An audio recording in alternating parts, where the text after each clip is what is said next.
So in this presentation, we're going to review gunshot wounds and the underlying injuries that can occur because of them. Because how often do we do this? There has been an increased risk of gunshot wounds in Canada.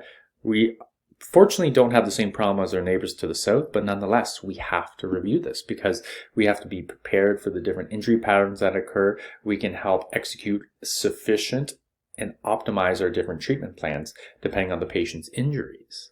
And if you look at the screen, suicide was the leading cause of firearm death in Canada. And if you compare them to other reasons such as homicide, suicide is twice as likely as homicide in Canada.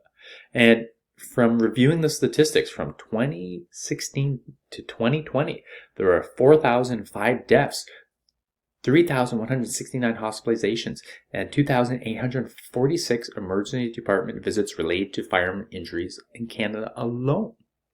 If you look at the geographic locations where firearm injuries or occurrences happen, it disproportionately happens in the northern parts, which is interesting because you think the more kind of urban areas have a higher likelihood of these gunshot wounds or incidents to occur, but it can happen anywhere. And we have a variety of different rural areas in our catchment area.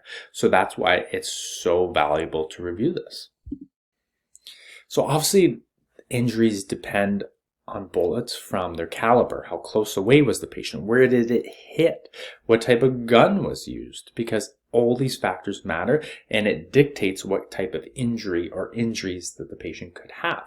So for this case study, you have been dispatched code 4 to a house for a 24-year-old patient that has been shot multiple times. Upon arrival, you find the patient supine, lethargic, and mumbling incomprehensible sounds. The patient has quick and labored respirations, cyanosis centrally, and diminished breath sounds on the right side of the chest, and a significant amount of blood coming from his left leg. So you can see, this patient is pretty sick.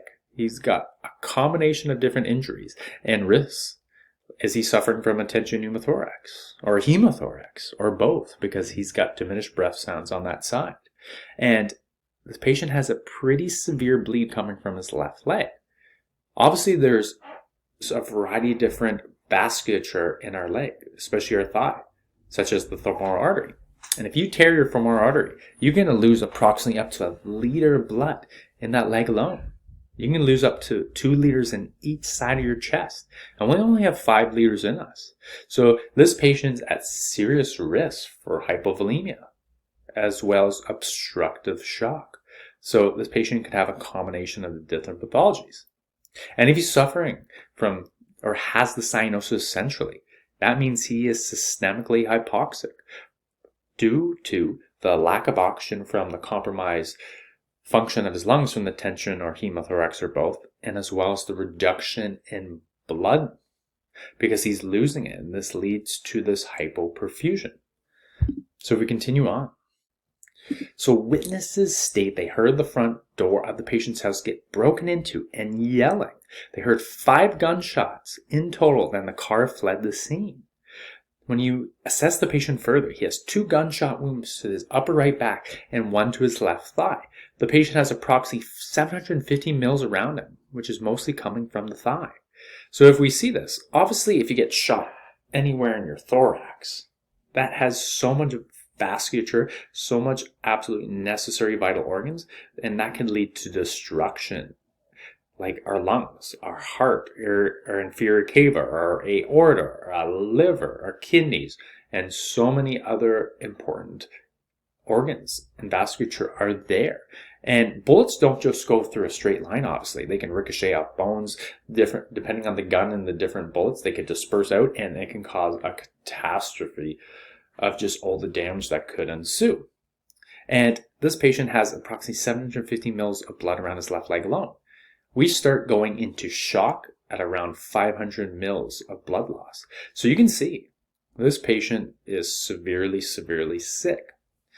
And he needs prompt treatment to rectify his underlying disorders. So we assess his heart rate. He's in a sinus tach at 120 beats per minute. So he's obviously compensating from this impairment of his bodily functions. And if you look at his blood pressure, he is hypoperfused, evident from the lack of blood pressure, 80 on 40, from all this blood loss. His end tidal is lowered because obviously he's breathing quite quick to compensate for his insults. Because if you have an impairment of ventilation oxygenation from the hemothorax or tension pneumothorax or both, we're obviously going to compensate to try to get more oxygen. So he's blowing off more CO2. However, if it's impairing oxygenation and ventilation, his SATs are going to reduce, and that's why they're 84%. And obviously that's not sustainable over time, and that's why they're manifesting with that cyanosis, as well as due to reduction of blood flow. So here are the questions that we're going to review. What is this patient experiencing? What are the treatment prioritized? And what is the pathophysiology of this patient's conditions? Let's examine this.